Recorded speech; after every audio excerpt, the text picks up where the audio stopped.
Graças e paz, amados, como é que estão? Quem está falando aqui, Rodrigo, eu acho que vocês já me conhecem, mas para aqueles que estão assistindo pela primeira vez ou nunca viram a minha cara aqui, me chamo Rodrigo. Estamos aqui hoje para mais um vídeo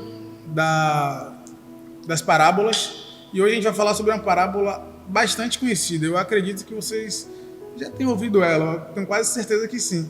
E se não ouviram, já ouviram aquele ditado, é assim que separa o joio do trigo. Temos que separar o joio do trigo. É justamente sobre essa parábola que vamos falar hoje.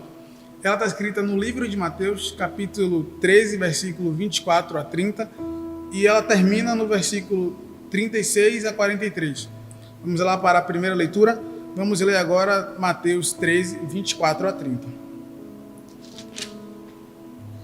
A parábola do trigo e do joio.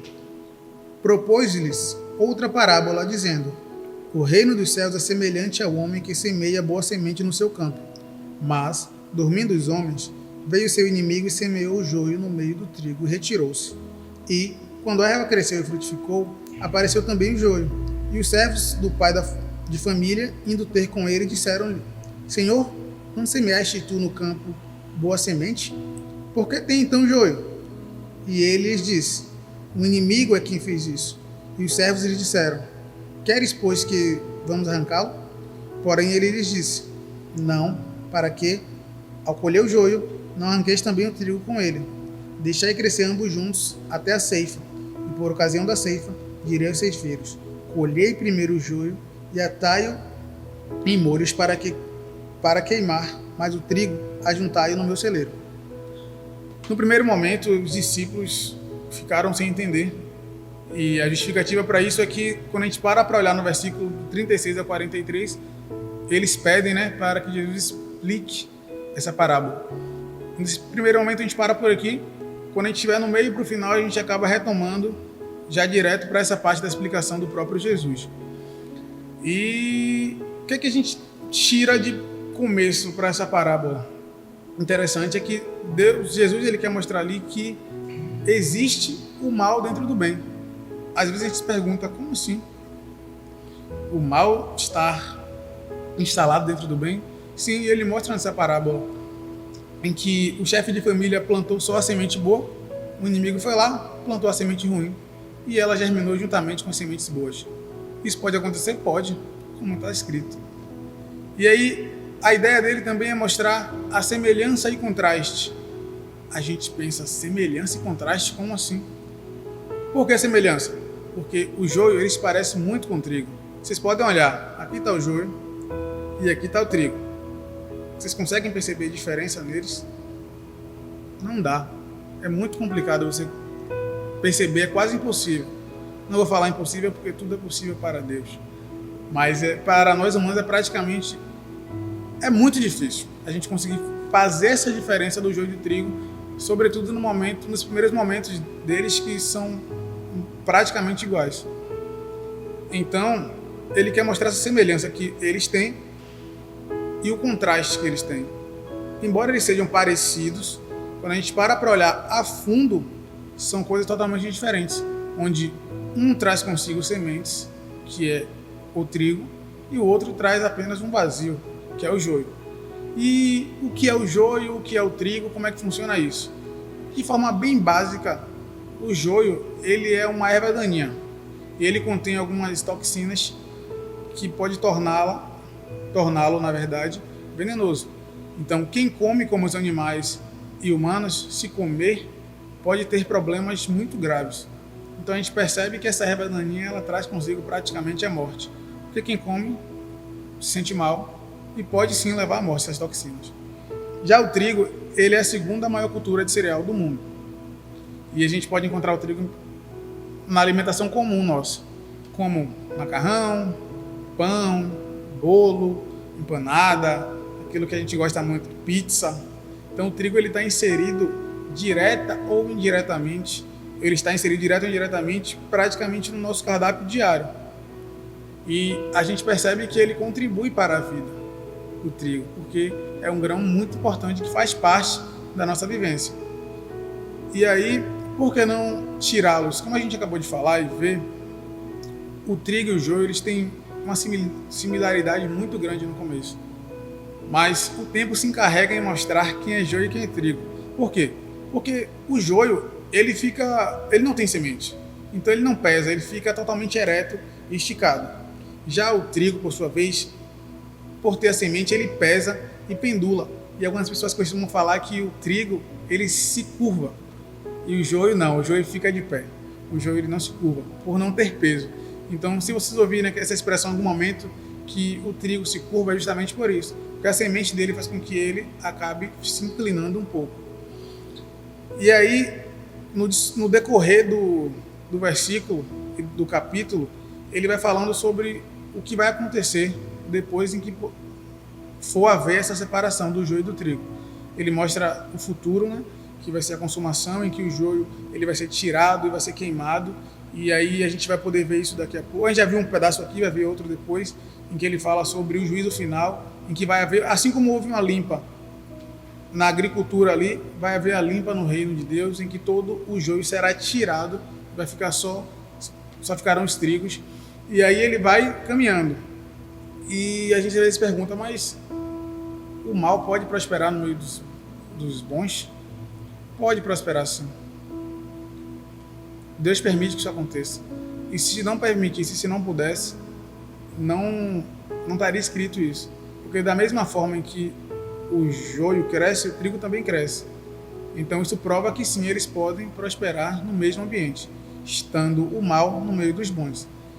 E ele quer mostrar também que, embora o mal ele possa prosperar igual ou até mais do que o bom, isso é em caráter temporário, porque, como a gente falou, o próprio tempo se encarrega de mostrar quem é quem.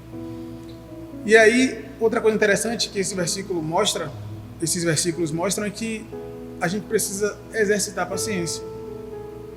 E isso não quer dizer que a gente tem que compactuar com o pecado, tem que aceitar o pecado dentro das igrejas, porque é o joio, tem que aceitar, não. Ele mostra que a gente tem que ter paciência e entender que o juízo não é nosso, o juízo ele é de Deus. Ele vai fazer o juízo, ele vai cumprir tudo no tempo certinho, e no tempo pré-estabelecido por ele vai acontecer a colheita e o joio será tirado. Quem vai tirar o joio não sou eu, nem será você, o próprio Deus. Então a gente tem que entender isso. A gente precisa exercitar a paciência, esperar em Deus para que ele faça essa separação, porque ele tem discernimento. Porque se a gente parar para olhar de forma mais crítica um pouco esse versículo, quem são os ceifeiros? São os anjos. A gente vai ver isso aqui daqui a pouco. Os anjos são ceifeiros. Então ele pergunta para Deus, quer que a gente tire? Mas nem os próprios anjos têm discernimento. Eles não têm a onisciência para saber o que há dentro do fruto. Mas Deus sim tem a onisciência de saber o que está dentro, porque ele conhece. E os anjos não. Talvez por isso ele não tenha liberado para que os anjos tirassem. Porque, como ele diz, para que não tirando o trigo, o joio, não tire também o trigo. Para que não tirando o joio, acabe vindo o trigo junto. Então, por isso que a gente não pode querer a nossa justiça da nossa forma. Porque Deus sim sabe quem é joio, Deus sim sabe quem é trigo, e no tempo certo a colheita será feita, e isso não precisa de pressa, porque é tudo no tempo de Deus. E a gente se pergunta, mas por que não separou aqui o joio, deixou o joio aqui, deixou o trigo aqui, comprou uma terra aqui, comprou uma terra ali, está tudo resolvido? Não. Ele quer mostrar também aqui que, embora o joio e o trigo estivessem submetidos às mesmas situações e circunstâncias, exemplo, o nutriente era o mesmo, o adubo era o mesmo, a terra era a mesma, a irrigação era a mesma, o amor, o carinho, o cuidado, a atenção, tudo que era dado ao joio era dado ao trigo. Mas, embora sob as mesmas circunstâncias, um trazia consigo a essência da vida e outro carregava a essência da morte. Então fica claro que as circunstâncias eram as mesmas. Então, se a gente separasse, de repente, não fossem colocadas as mesmas circunstâncias. E também no mesmo terreno, não teria como ele, vou regar aqui mais um pouquinho, porque aqui é trigo, porque não teria como ele saber, não tinha como saber, porque eram muito parecidos. E aí, a gente acaba entendendo o porquê da ideia de deixar as duas crescerem no mesmo local. Aí a gente vai agora para o versículo 36 a 43, e que diz assim: Então, tendo despedido a multidão, foi Jesus para casa. E chegaram ao pé dele os seus discípulos, dizendo: Explica-nos a parábola do joio do campo. E ele, respondendo, disse-lhes: O que semeia a boa semente é o Filho do Homem. O campo é o mundo. A boa semente são os filhos do reino, e os joios são os filhos do maligno. O inimigo que o semeou é o diabo, e a ceifa é o fim do mundo, e os ceifeiros são os anjos. Assim como o joio é colhido e queimado no fogo, assim será na consumação deste mundo. Mandará o Filho do Homem e os seus anjos, e eles colherão do seu reino tudo o que causa escândalo e os que cometem iniquidade, e lançá-los-ão na fornalha de fogo. Ali haverá pranto e ranger de dentes. Então os justos resplandecerão como o sol no reino do seu Pai. Quem tem ouvidos para ouvir, que ouça. Eu acho que só lendo essa explicação aqui, ela já é absolutamente autoexplicativa. Se eu tivesse de repente lido só a primeira parte e a segunda, já estava de bom tamanho. Mas eu quis trazer alguns pontos interessantes para que a gente pudesse discutir e entender o contexto, algumas aplicações teóricas, para ficar mais claro. Mas só essa parte aqui final, que ele já explica, já fica bem claro o que é que vai acontecer. O que é que ele quis explicar, como os personagens ali na parábola e o que é que vai acontecer no futuro. Então, amados, que estejamos atentos, de olhos bem abertos, para sabermos o que é o joio e o que é o trigo, ou tentarmos discernirmos, né? Porque é muito complicado a gente saber. Então, que a gente busque a cada dia ser o trigo, que a gente busque a cada dia ter frutos, que a gente possa alimentar pessoas, porque o mundo precisa de alimento, o mundo precisa mais de Deus, e a gente precisa ser o trigo que vai levar alimento a essas pessoas. Então, que a gente possa a cada dia pedir a Deus direcionamento e que venhamos ser trigo. E que a gente, a partir daí, não venha querer julgar as pessoas, porque nós sabemos, como a gente acabou de falar, que a gente não tem como dizer quem é joio e quem é trigo. Mas que a gente pode buscar em Deus a cada dia ser trigo. Que Deus abençoe a cada um de vocês e que essa palavra possa entrar no nosso coração e fazer frutos, gerar frutos, para que a gente possa, de fato, alimentar esse mundo. Deus abençoe cada um de vocês e até a próxima.